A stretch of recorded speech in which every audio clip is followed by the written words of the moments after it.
लोचनी सुख झाले हो साजनी रूप झाले हो साजन सुख झाले हो साजन रूप घालू जागी रूप झाले हो साजन सुख झाले हो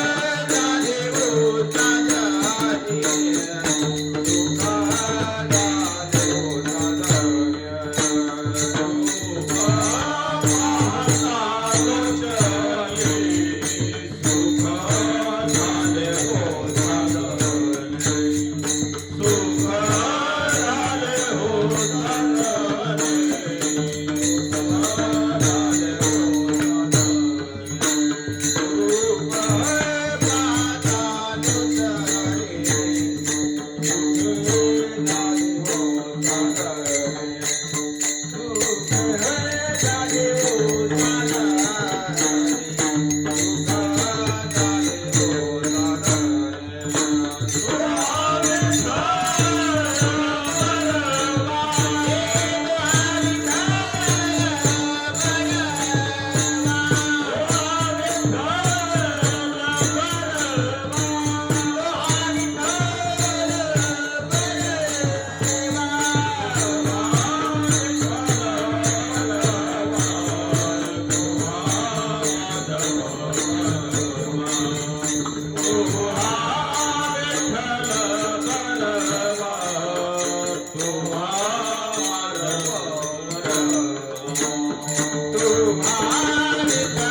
जयांचे केलिया स्मरण होय सकळ विद्यांचे अधिकरण तेची वंदू श्री चरण श्री गुरूंचे ते नमस्कारोनी आता मस्तक हे पायावरी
पायावरी या वारकरी संतांच्या जयांच्या जयाच्या द्वारी सोन्याचा पिंपळ, अंगी ऐसे बळ रेडा बोले, करील ते काय लोहे महाराज, परी पाहे बीज शुद्ध अंगी.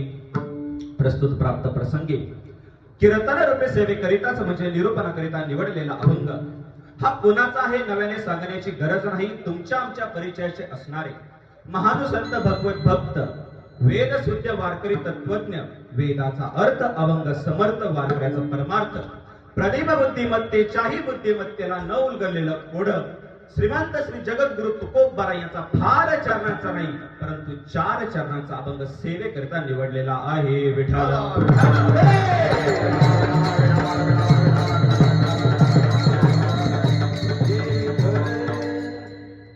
कीर्तनाला सुरुवात करण्यापूर्वी थोडासा परिहार. सद्गुरु साईराम बाबा पायवारी दिंडी 16 काळवाडी पिंपळवंडी ते आळंदी गेले 27 वर्ष न ज्योत मावळल्यासारखा चालू असणारा हा दिंडी सोहळा.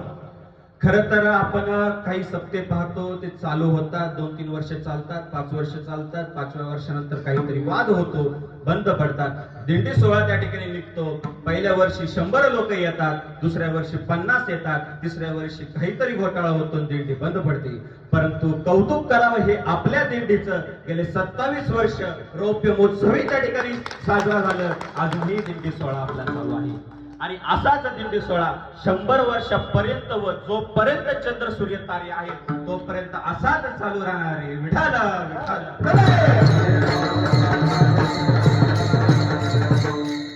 वैकुंठवासी हरिभक्त परायण मच्छिंद्रजी महाराज काचळे यांच्या मार्गदर्शनाने व नामदेव वामन व जबाजी महाराज काचळे यांच्याही मार्गदर्शनाने चालू असलेला हा दिंडी सोहळा आजचा 3ऱ्या दिवसाचा मुक्काम हा पेठ या ठिकाणी दत्त मंदिराच्या प्रांगणामध्ये आपला मुक्काम आहे आणि भगवंताच्या मनात त्या ठिकाणी आलं आणि व सर्व तुमच्या वारकऱ्यांच्या व कार्यकारी मंडळाच्या, खरं तर पहिलं कार्यकारी मंडळाच्या मनात आलं म्हणून या ठिकाणी आलेले सेवा. विठ्ठल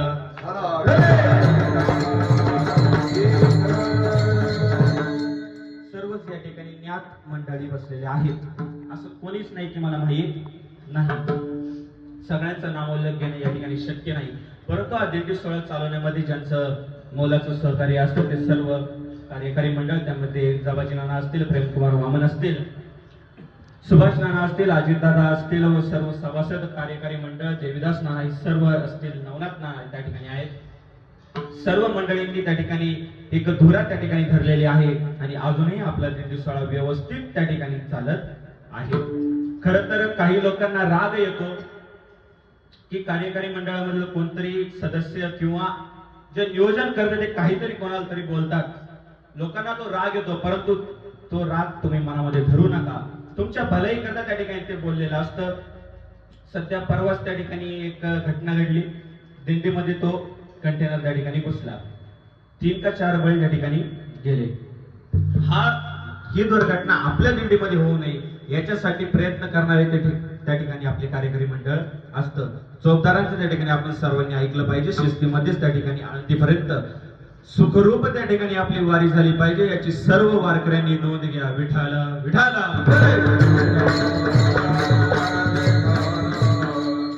आता कीर्तनाला या ठिकाणी सुरुवात.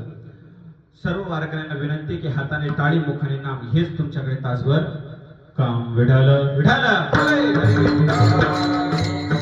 जयाच्या द्वारी सोन्याचा पिंपळ, अंगी ऐसे बळ रेडा बोले, करील काय ते नोहे महाराज, परी पाये बीज शुद्ध अंगी. प्रस्तुत प्राप्त प्रसंगीच्या अभंगातून ज्ञानोबारायांचा अधिकार त्या ठिकाणी सांगतात. काय ज्ञानोबारायांचा अधिकार आहे? तुकोबारायांनी पहिल्या चरणामध्ये त्या ठिकाणी ज्ञानोबारायांचं स्वरूप सांगितलंय, दुसऱ्या चरणामध्ये त्या ठिकाणी सामर्थ्य सांगितलंय, तिसऱ्या चरणामध्ये ज्ञानोबारायांचा स्वभाव त्या ठिकाणी सांगितलाय आणि 4थ्या चरणामध्ये समृद्धी. खोटं नका बोलू दादा, तो काही फक्त एवढ्या मोठ्या महत्वाच्या मीटिंग मधून तुम्हाला बाहेर बोलून फक्त जय हरी म्हणेल का? माझा याच्यावरती विश्वास नाही. नक्की खरं सांगा काय म्हटला? बळराम दादांनी सांगितलं की दुसरा एक प्रश्न केला की तिळाचा भाव काय? दुर्योधन म्हटला, अहो तिळाचा भाव तुम्हाला कशा करता विचारेल? तो दुकानदाराला विचारेल ना, तुम्हाला कशा करता विचारेल? तुम्ही नक्कीच खोटं बोलताय. तुम्ही शरीराने जरी इथं असाल तरी मनाने कृष्णाकडेच आहात. तुम्ही कपट त्या ठिकाणी करू नका. बळीराम दादा काय आता तो बळीराम दादाच होता, शेष होता, रागीट होता. म्हटला दुर्योधना, अरे तुला मी गदा युद्ध शिकवली, तुला मी माझी कन्या त्या ठिकाणी दिली आणि तू माझ्यावरती संशय देतो. गेला तू उडत घेतलं कमंडलून, बघताय काय गेले तीर्थयात्रेला. विषय कोणता झाला? कृष्णाचा झाला. चतुरा तो शिरोमणी, गुण लावण्याची खनी. देव इतका चतुरे. त्या धरणेकरांनी त्या ठिकाणी देवाला विचारलं. देव म्हटला आता एक काम करू, तुला मी सरळ सांगत नाही, आपण ज्ञानोबरायांकडे जाऊ. ज्ञानोबरायांकडे त्या ठिकाणी गेले. ज्ञानोबरायांना प्रश्न विचारला की मला कष्ट न करता धन कमवायचे आणि न वाचता त्या ठिकाणी ज्ञान प्राप्त करायचं आहे. मला वैराग्य संपन्न त्या ठिकाणी व्हायचंय, मग करायचं काय? ज्ञानोबरायांनी सांगितलं आता तुम्ही एक काम करा, इथपर्यंत आलाच तर इथंच जवळ देहू आहे, देहूला तुकाराम महाराजांकडे जा. तुकाराम महाराजांकडे गेले आणि मग तुकाराम महाराजांना भेटले. तुकाराम महाराजांना तेच सांगितलं की मला पैसे कष्ट न करता पैसे कमवायचे आणि वाचन न करता ज्ञान मिळवायचे, करायचंही काय? त्यावेळेस तुकोबारायांनी सांगितलं तुम्ही आलेच कुठे? त्या धरणेकरांनी सांगितलं की मी ज्ञानोबरायांकडनं आलोय. अरे ज्ञानोबरायांकडनं आलाय म्हटल्यावर तुला त्याच वेळेस उत्तर समजलं पाहिजे होतं. तू कोणाच्या दारातून आलाय आणि कोणाच्या दारातून या ठिकाणी आलाय, अभंगाचं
सोन्याचा पिंपळ अंगी ऐसे बळ रेडा बोले. अरे तो कोणाच्या दरबारातून आलाय? त्या ज्ञानोबरायांच्या दरबारातून त्या ठिकाणी आलाय. त्याच्या दरबारामध्ये काय आहे? तर सोन्याचं पिंपळ आहे. खरंच सोन्याचं आहे का? नाही. आणि जरी असतं तर आतापर्यंत राहिलं असतं का? तरी पण म्हटले का? म्हटले सोन्याचा पिंपळ त्या ठिकाणी म्हटलेला आहे. तुकाराम महाराजांनी त्या ठिकाणी ज्ञानोबरायांचा अधिकारच मोठा सांगितलाय की या ठिकाणी सोन्याचा पिंपळ कशा करीत आहे की जेव्हा रुक्मिणी आई साहेबांनी त्या पिंपळाला म्हणजेच त्या सोन्याच्या पिंपळाला 1 लाख त्या ठिकाणी प्रदक्षिणा मारले होते, त्यावेळेस ज्ञानाबाई, निवृत्ती ज्ञानदेव, सोपान मुक्ताबाई हे 4 रत्न जन्माला आले होते. विठ्ठल पंत त्या ठिकाणी संन्यास घेतला होता, परंतु ज्या वेळेस त्या सोन्याच्या पिंपळाला प्रदक्षिणा मारल्या त्यावेळेस ते परत आले, संसार झाला, 4 रत्न त्या ठिकाणी जन्माला आले. अरे अशा रत्न जर त्या पिंपळाला जर फेरी मारून जर जन्माला येणार असेल तर तुम्ही आम्ही त्या दरबारामध्ये का जाऊ नये? त्या पिंपळाला का प्रदक्षिणा मारू नये? आपले 7 फेऱ्यांमध्येच पाय दुखतात, काही 3 फेऱ्यांमध्येच दुखतात, बाद झाला. असं चालत नाही. तुम्ही जर त्या ठिकाणी मनोभावे त्या पिंपळाला जर प्रदक्षिणा केली तर निश्चितप्रमाणे ज्ञानोबरांसारखं रत्न तुमच्या पोटामध्ये आल्याशिवाय राहणार नाही. अरे ज्ञानोबरांसारखं रत्न आपल्या पोटामध्ये यायचंय. जर एखादी बाई गरोदर असेल आणि ती जर मालिका पाहत असेल तर ज्ञानोबरा तिच्या उदरामध्ये येणार आहेत का? नाही येणार. अहो ते तास मोबाईल मध्ये जर रील्स त्या ठिकाणी नुसती पाहत असेल तर ज्ञानोबरा येणार आहेत का? नाही येणार. तर ज्ञानोबरा जर आपल्या उदरामध्ये यायचं असेल तर महिला मंडळी एकच काम करायचं, ज्ञानेश्वरीवरती फक्त बोट ठेवायचं आणि ज्ञानोबरांना आपल्या पोटामध्येच त्या ठिकाणी बोलवायचं, विठाल विठाल.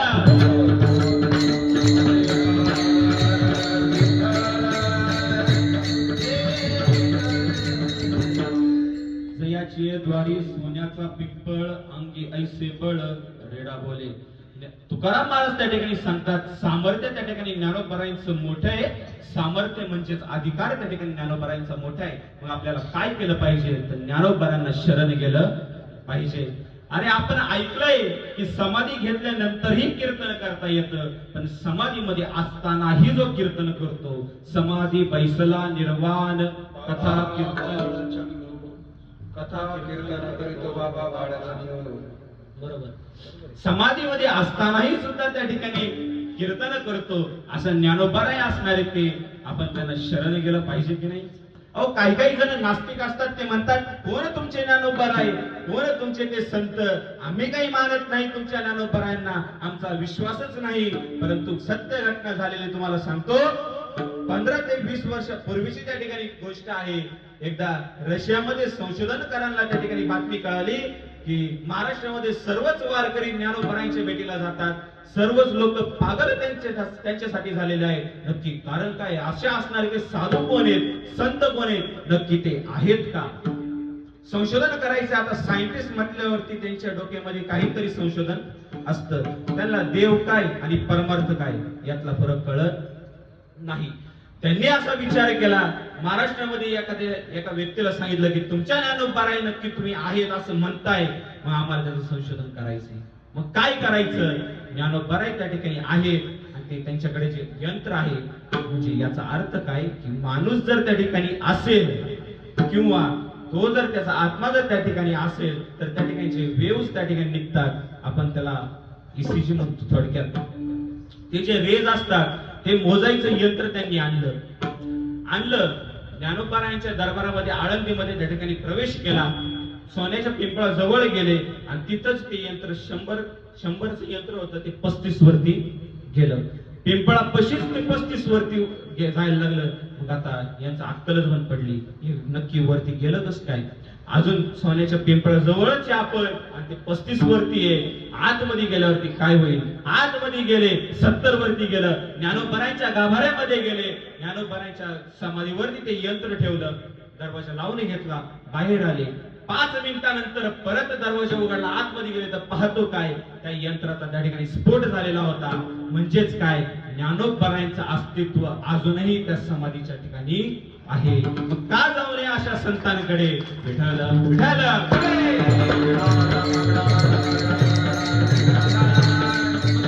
अशा असणारे जे आपले संत आहेत त्यांची त्या ठिकाणी पूजा अर्चा आपल्याला केली पाहिजे.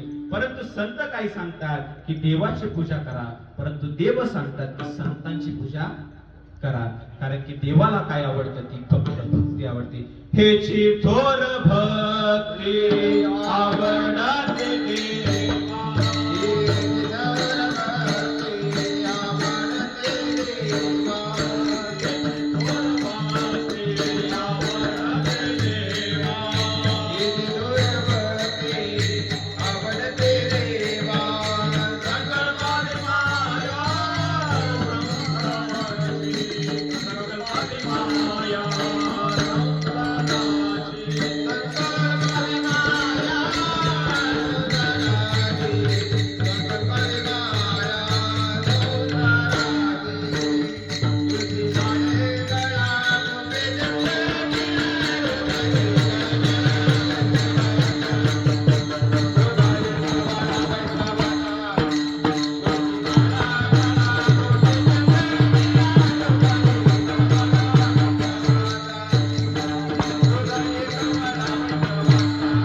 आवडते देवा, देव सांगतात संतांची पूजा करा. परंतु आपण काय करतो, आपण तास भर त्या ठिकाणी देवपूजेला बसतो. त्या ठिकाणी देव महाराज काय सांगतात की घरा आले संत जन, देव सारावे परती आणि संत पूजावे आरती. महाराज सांगतात की देवाला बाजूला सारायचं आणि संतांना पूजायचंय. परंतु आपण देवाच्याच मागे लागतो. आपली देवपूजाच तासभर चालते, कंदगोळी रगडायची. पण देवपूजा करताना आपण त्या ठिकाणी मनामध्ये देवाचा भाव असतो का, नाही. मग काय आपल्या मनामध्ये विचार असतो, गंजगोळी रगडताना फक्त आपण एक विचार करतो, एवढं सगळं कमावलं एवढा पैसा कमावला, बंगला बांधला, गाडी घेतली, पण काही उपयोग झाला नाही. आपलं नशीबच फुटकं. पोरग ऐकत नाही, किती सांगितलं तरी सुद्धा हाताबाहेर जायला लागले. पोरासाठी फार भावासंग भांडलो, बांध कोरला, 1 एकरची 3 एकर केली. भावाच्या फार कानाखाली मारायपर्यंत मनगट दुखायला लागलं. फार बेंबीच्या देटापासून वरडू वरडू पोराला सांगितलं सुधर. पोरग काही सुधरत नाही. आपल्या वाट्यालाच हे भोग आलेले आहे. विठ्ठल विठ्ठल.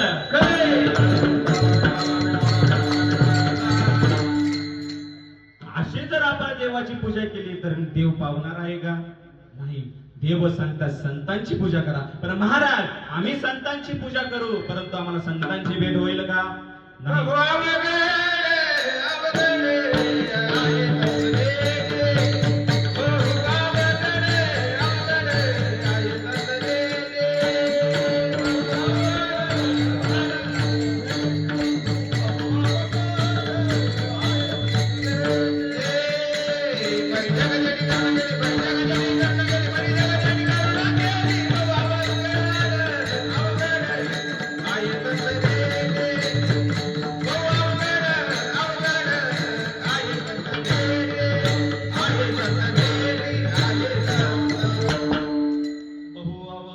आहे संत भेटी परी जगजेटी करुणा केली. अपेक्षित असंच प्रमाण त्या ठिकाणी महाराजांनी दिलं. महाराज सांगतात बहु अवघड आहे संत भेटी. अहो आम्ही संतांची पूजा करू परंतु आम्हाला संतांची भेट होणार नाही. आपण बोलताना सहज बोलतो, पक्वाज वाजवणं काय अवघड आहे का? लय सोपं आहे का? अवघडच की. कीर्तन करणं सोपं आहे का? लय अवघड आहे. टाळ वाजवणं सोपं आहे का? लय अवघड आहे. ट्रॅक्टर चालवणं सोपं आहे का?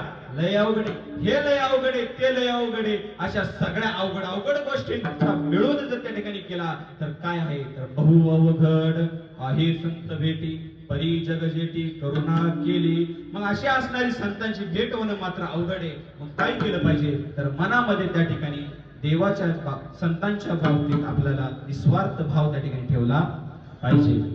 मग संतांच्या बाबतीत आपल्याला त्या ठिकाणी निस्वार्थ भाव ठेवायचा आहे. मग काय केलं पाहिजे? आपल्याला ज्या संतांकडे जे काही मागायचंय किंवा ज्या देवाकडे जर जे काही आपल्याला मागायचंय ते त्याच देवाकडे मागितलं पाहिजे. 33 कोटी देव त्या ठिकाणी सर्व आपल्या ब्रह्मांडामध्ये 33 कोटी देव आहेत. मग आपल्याला एवढं तरी कळालं पाहिजे की कोणत्या देवाकडे काय मागितलं पाहिजे. प्रत्येक देवाचं सामर्थ्य त्या ठिकाणी वेगळे. आता एक मनुष्य त्याचं लग्न होत नव्हतं, त्याने विचार केला की आता आपण देवाचा धावा करू. मग लग्न होत नाही म्हटल्यावरती कोणत्या देवाकडे जायचं हे तरी कळायला पाहिजे की नाही. तो गेला हनुमंतरायांकडे. हनुमंतरायांची पूजा अर्चा केली. हनुमंतरायांना म्हटला देवा मला बायको शोधून दे. हनुमंतरायांनी त्या ठिकाणी त्याला सांगितलं अरे मूर्खा, जर मला तुला बायको देता आली असती तर मी ब्रह्मचारी राहिलो असतो का? नाही. मग काय उपाय? तू प्रभू रामचंद्रांकडे जा. प्रभू रामचंद्रांकडे त्या ठिकाणी तो गेला. प्रभू रामचंद्रांना पूजा केली, आराधना त्या ठिकाणी केली. प्रभू रामचंद्रांना प्रसन्न करून घेतलं आणि मागितलं काय तर बायको मागितली. मग बायको त्या ठिकाणी प्रभू रामचंद्रांनी त्याला दिली. सुखाचा दिवस चालू झाला. यात्रेमध्ये दोघ जण फिरायला गेले. गर्दी भरपूर होती, बायकोच हरवली. मग आता करायचं काय? परत प्रभू रामचंद्रांकडे गेला. प्रभू रामचंद्रांना सांगितलं देवा बायको तुम्ही दिली पण बायको हरवली, आता करायचं काय? प्रभू रामचंद्रांनी सांगितलं अरे जर मला बायको शोधता आली असती तर मी त्या हनुमंताला कशाला पाठवलं असतं? तो हनुमंताकडे जा. आपल्याला कोणत्या देवाकडे काय मागायचंय हेच कळत नाही. आपण जर किराणाच्या दुकानात गेलो आणि त्या ठिकाणी जर खताची गोण मागितली तर चालणार आहे का? नाही महाराज. मग आपल्याला जे मागायचंय ते कोणाकडे मागायचंय? महाराज सांगतात की ते संतांकडे मागायचंय. मग काय आजच्या अभंगातून त्या ठिकाणी सांगितलंय? ज्ञानोबरांचा अधिकार त्या ठिकाणी सांगितलेला आहे. जयाची द्वारी सोन्याचा पिंपळ अंगी ऐसे बळ रेडा बोले. अंगी ऐसे बळ रेडा बोले. तुम्हाला सर्वांना तो प्रसंग माहिती आहे. ज्ञानोबरांनी रेड्याच्या मुखातून वेद बोलावला. अरे हे तर काहीच नाही. ज्ञानोबराय काय काय करतील, काय काय त्या ठिकाणी त्यांच्याकडे सामर्थ्य हे कोणालाच सांगता येत नाही. अभंगाचं दुसरं चरण.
करील ते काय दोहे महाराज परिपाहे बीज शुद्धांगी. ज्ञानोबारायांचं सामर्थ्य त्या ठिकाणी मोठे. ज्ञानोबाराय काय काय करतील हे काहीच सांगता येत नाही. पुढच्या चरणामध्ये त्या ठिकाणी ज्ञानोबारायांचा स्वभाव सांगितला आहे. जयाने घातली मुक्तीची गवांधी, मेळविली मांदी वैष्णवांची. पुढच्या चरणामध्ये स्वभाव सांगितला. एवढे वैष्णव त्या ठिकाणी एकत्र करायचे. ज्ञानोबारायांचा अधिकार त्या ठिकाणी मोठा आहे. 18 पगड जातीचे सर्व वारकरी सर्व बांधव त्या ठिकाणी एकत्र करायचं सामर्थ्य कोणामध्ये, तर ते ज्ञानोबारायांमध्ये आहे. मग एवढे 18 पगड जातीचे सर्व वारकरी गोळा करायचे आणि एवढ्या वारकऱ्यांसोबत करायचं काय. एकच टाळी झाली चंद्रभागे माळवंटे.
एकच टाळी झाली चंद्रभागे वाळवंटी, माझा ज्ञानराज गोपाळ असे लाया वाटी.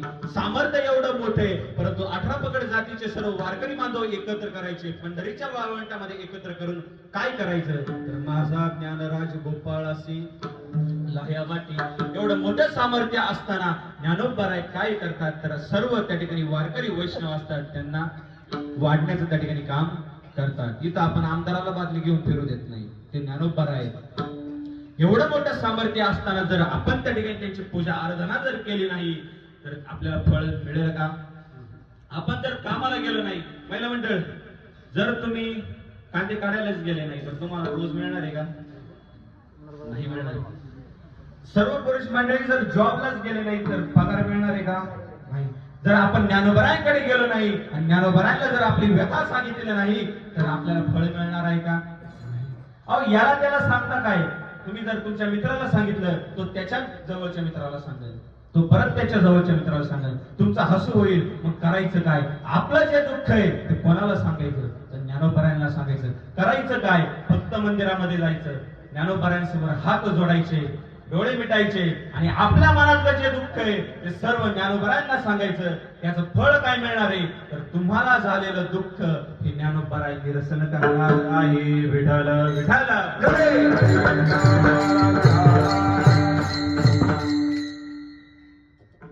झालेल्या 3 चरणाचा आपण या ठिकाणी पुरेपूर सोडवण्याचा प्रयत्न केलेला आहे.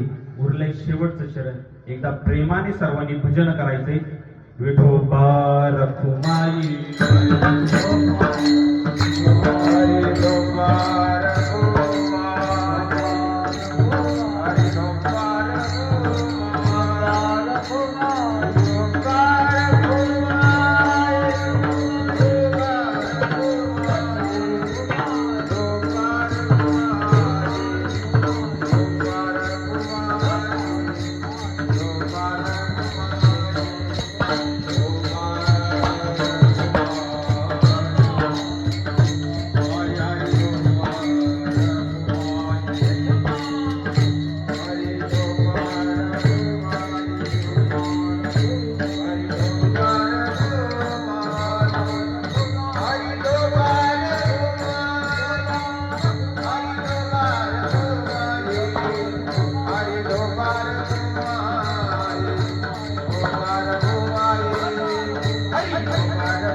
जयाचे द्वारी सोन्याचा पिंपळ अंगी ऐसे बळ रेडा बोले करील ते काय दोहे महाराज हरी पायी बीज शुद्ध अंगी. झालेल्या 3 चरणांचा आपण त्या ठिकाणी सोडवण्याचा प्रयत्न केलेला आहे. उरले 4थं चरण. 4थं चरण एवढं काही अवघड नाही. पहिले जे आपण 3 चरण पाहिले त्या चरणामध्ये त्या ठिकाणी सर्व ज्ञानोबरांचा अधिकार सांगितलाय आणि शेवटी तुकाराम महाराज काय सांगतात, एवढा मोठा असणारा अधिकार ज्ञानोबरांचा आहे, मग आपण त्यांचं काय केलं पाहिजे, पूजा केली पाहिजे. मग त्याचं फळ काय भेटतं, अभंगाचं शेवटचं. तुका म्हणते तुका काय बोले, तुका म्हणते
तेथे सुखा काय उणे राहे समाधानी चित्ताची या. तुकाराम महाराज सांगतात की त्या ठिकाणी जर आपण ज्ञानोबरायांचा अधिकार जर समजून घेतला, ज्ञानोबरायांच्या चरणामध्ये जर आपण लीन झालो तर आपल्या चित्तामध्ये काय येणार आहे? समाधान. सध्या समाधान आहे का हो कोणाला? नाहीये. लग्न होत नाही तरी पण दुःख आहे, लग्न झालं तरी पण दुःख आहे, पैसे नाहीयेत, जेवायला काही नाहीये तरी पण दुःख आहे, गाडी नाहीये तरी पण दुःख आहे, बंगला नाहीये तरी पण दुःख आहे, परंतु सुख आहे का? नाही. मग सुखाची जर प्राप्ती करायची असेल तर काय केलं पाहिजे? तर त्या ठिकाणी संतांच्या चरणी लीन झालं पाहिजे. मग संतांच्या चरणावरती आपल्याला लीन झाल्यावरती काय फळ मिळणार आहे? तर त्या ठिकाणी आपल्याला चित्तामध्ये समाधान त्या ठिकाणी मिळणार आहे. महाराज सांगतात, चिंता चित्ता समख्याता दिन्यो मात्रेने विशेषता निर्जीव मदहते चित्ता सजीव मदहते चिंता. चिंता आणि चित्ता हे दोन्ही समान शब्द आहेत. फक्त चिंता ची त्याच्यावर अनुस्वार जर काढला तर चित्ता तयार होतो. ज्याच्या जीवनामध्ये चिंता आली त्याची निश्चितच चिंता तयार होणार आहे. मग आपल्या जीवनामध्ये जर चिंता काढून टाकायची असेल तर त्या ठिकाणी आपण मनोभावी त्या ठिकाणी ज्ञानोबरांच्या सेवेसाठी गेलं पाहिजे. नाहीतर चाललोय दिंडीला, घरी दूध काढलं असेल का नाही, तिकडं मन वैरण विरण काढली असेल काय, अहो तिकडं मन सोडून द्या. चाललोय ना आपण 4 दिवस, तर 4ही दिवस त्या ठिकाणी ज्ञानोबरांच्या सेवेमध्ये लीन व्हा, भजन करत चला, घरचा विचार सोडून द्या. अहो तुम्ही जर असा विचार केला तरच त्या ठिकाणी तुम्हाला समाधान मिळणार आहे. अहो जर 4 दिवस जर तुम्ही घराचा विचार सोडू शकत नाही तर तुम्हाला त्या ठिकाणी देवाची प्राप्ती होणार आहे का? नाही. अहो तुम्ही घराचा विचार त्या ठिकाणी सोडून द्या, ज्ञानोबरांवरती सर्व टाका. ज्ञानोबराई त्या ठिकाणी तुमची चिंता त्या ठिकाणी हरण करतील. म्हणून काय करा? तर ज्ञानोबरांची सेवा त्या ठिकाणी मनोभावी केली पाहिजे. विठ्ठल विठ्ठल. जीवन जगत असताना कष्टही त्या ठिकाणी केलं पाहिजे आणि संसारही सोडला नाही पाहिजे. तुकाराम महाराजांनी त्या ठिकाणी संसार केला आणि परमार्थही त्या ठिकाणी केला. आपणही त्या ठिकाणी त्यांचा आदर्श घेतला पाहिजे. संतांचे त्या ठिकाणी आपण गुण आपल्यामध्ये अंगीकारले पाहिजे. त्यांचे चरित्र आपण वाचले पाहिजे. काय तो संतांचा महिमा आपल्याला तो समजला पाहिजे. त्यामुळे संतांचे त्या ठिकाणी चरित्र वाचा. संतांना त्या ठिकाणी आपण पूर्णपणे त्या ठिकाणी शरण गेलं पाहिजे. कष्ट करा, कष्ट केल्यावरतीच तुम्हाला खायला मिळणार आहे. 12 कडीमध्ये पण तेच सांगितलंय, क ख ग ग. क म्हणजे कष्ट, आणि कष्ट केले तरच काय मिळणार आहे? खायला. परंतु जरी खायला मिळालं तरी पण त्याचा ग म्हणजे गर्व करू नका. गर्व केल्यावरती काय होतं तर निश्चितच तुम्ही त्या ठिकाणी मातेला मिळणार आहात. लहानपण देगा देवा मुंगी साखरेचा रवा. मुंगी होऊन त्या ठिकाणी साखर का? लहान बना. लहान बनायला त्या ठिकाणी तुम्ही शिका. काय सांगतात त्या ठिकाणी महाराज? 2 मुंगी त्या ठिकाणी चर्चा करत होते. एक मुंगी दुसऱ्या मुंगीला म्हटली, अगं ऐकतेस का, मला दुबईला जायचंय. दुसऱ्या मुंगी तिच्या कानाखालीच टेकवली, अरे तू काही येडी आहे का? अरे या पूर्ण मंडपाला फेरी मारायला आपला अख्खा दिवस निघून जाईल, तू दुबईला जाण्याची भाषा करतेस, कसं काय शक्य होणार आहे? ती मुंगी काहीच बोलली नाही, ती गप्प बसली. दुसऱ्या दिवशी काय झालं, त्या मुंगीने त्या दुसऱ्या मुंगीला व्हिडिओ कॉल केला. ती मुंगी पुढे होती दुबईमध्ये. कशी काय? दुबईला जाणाऱ्या माणसाच्या शर्टाच्या खिशामध्ये ती मुंगी जाऊन बसली आणि पुढे पोहोचली दुबईला. मग तिकडून व्हिडिओ कॉल केला, झालेला प्रकार तिला सांगितला. तिला जर ती पहिली मुंगी दुसऱ्या मुंगीला काय म्हटली की अगं तुला पण जर दुबईला यायचं असेल तर काय करायचं? 2च गोष्टी करायचं, लहान व्हायचं आणि मोठ्याचा हात धरायचा. विठ्ठल विठ्ठल. आपण त्या ठिकाणी लहान होऊन संतांचा त्या ठिकाणी हात धरला तर निश्चितप्रमाणे दुबई सारखा मोक्ष आपल्याला मिळल्याशिवाय राहणार नाही. झालेली सेवा. जयाची द्वारी सोन्याचा पिंपळ अंगी ऐसे बळ रेडा बोले करील ते काय नोहे महाराज परी पाहे बीज शुद्ध अंगी. या अभंगाच्या हा अभंग सोडवण्याचा मी पुरेपूर त्या ठिकाणी प्रयत्न केला आहे. मला वाटतं थोडा जास्तच वेळ झाला काय, थोडा अर्धा पाऊण तासच त्या ठिकाणी करायचं होतं, परंतु बोलण्याच्या ओघामध्ये तुम्ही एवढे मन लावून ऐकायला लागले आणि मी मन लावून सांगायला लागलो, त्याच्यामुळे वेळेचं काही त्या ठिकाणी बंधन राहिलं नाही. असो, वेळ झाला त्यावेळेस तुमची सर्वांची त्या ठिकाणी दिलगिरी व्यक्त करतो. बाहेरही त्या ठिकाणी 4 किलोमीटर जायचंय. मगाशीच प्रेमकुमार यांनी मला सांगितलं की लवकर उरकवायचंय आपल्याला. लांबून लोक आले, त्यांनाही त्या ठिकाणी जेवण करून जायचंय. बिबट्याचाही त्या ठिकाणी वावर आहे. सर्वांनी काळजी घ्या. बाहेर जर कोणाला जायचं असेल शक्यतो गेटच्या बाहेर जाऊच नका, झोपूनच राहावा. जर बाहेर जायचंच असेल तर कोणाला तरी सोबत घेऊन जावा, नाहीतर बिबट्या येऊन त्याचा नाश्ता.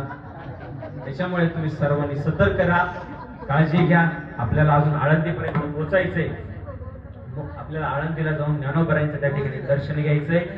सर्वांनी त्या ठिकाणी शांत राहा आणि सतर्क राहा. बिबट्या वगैरेचं प्रमाण भरपूर वाढलेलं आहे. खरं तर आपल्याकडे आपल्या भटकळवाडीत एवढे बिबटे आपल्याला दिसते नाही, तेवढे इकडल्या प्रमाणात जास्त आहे.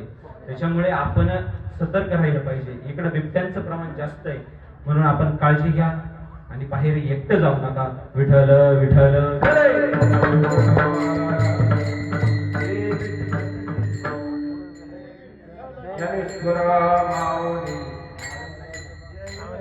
हा 5 मिनिट थांबा. थोडं 5 मिनिटं. आता एवढाच टाइम झाला, मग 5 मिनिटांनी काय हरकत आहे, बोलू ना. काय नाही, फक्त सूचनाच द्यायची, बाकी काहीच करायचं नाही.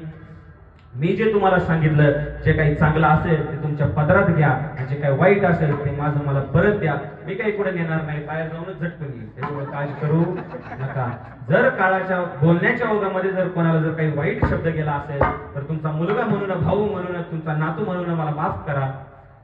आणि झालेली सेवा ही तुमच्या सर्वांच्या चरणी अर्पण करून, माझे गुरुवर्य हरिभक्त परायण मच्छिंद्रजी महाराज काचळे यांच्या चरणी अर्पण करून, सावळराम बाबांच्या चरणी अर्पण करून, दत्त महाराजांच्या चरणी अर्पण करून, आणि आज ज्यांच्या ठिकाणी आपण निवासाच्या ठिकाणी आपण आहे त्यांच्याही चरणी अर्पण करून याच सेवेस पूर्णविराम. विठ्ठल जय जय व्यासेश्वरा.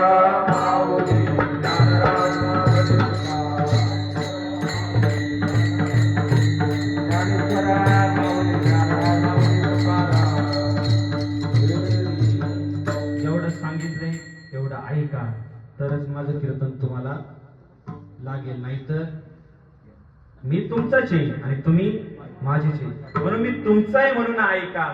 नाहीतर मंडपात बसायचं आणि म्हणायचं खरंय खरंय, आणि बाहेर जाऊन धंदा आहे त्यांचा. असं काही करू नका. आता असंच कीर्तनामध्ये फाट्यावरती मी सांगत होतो की अरे बाबांनो, व्यसन करू नका, व्यसन करू नका. व्यसन केल्यावरती तुमचा त्या ठिकाणी जीव जाईल, तुमच्या जीवनामध्ये सुख त्या ठिकाणी येणार नाही. चांगल्या मार्गाने पैसे कमवा, सत्मार्गाने पैसे कमवा. सगळे म्हटले खरंय खरंय खरंय. आता मी काय सगळ्यांमध्येच राहणार आहे.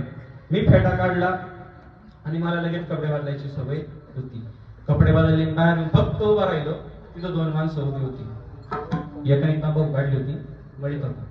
दुसरा म्हटला अरे आताच त्या महाराजांनी सांगितलं ना की व्यसन करू नको म्हणून, तू लगेच तंबाखू खायला लागलाय. त्यांचं कामच असतंय सांगणं, वय वय म्हणायचंच असतंय.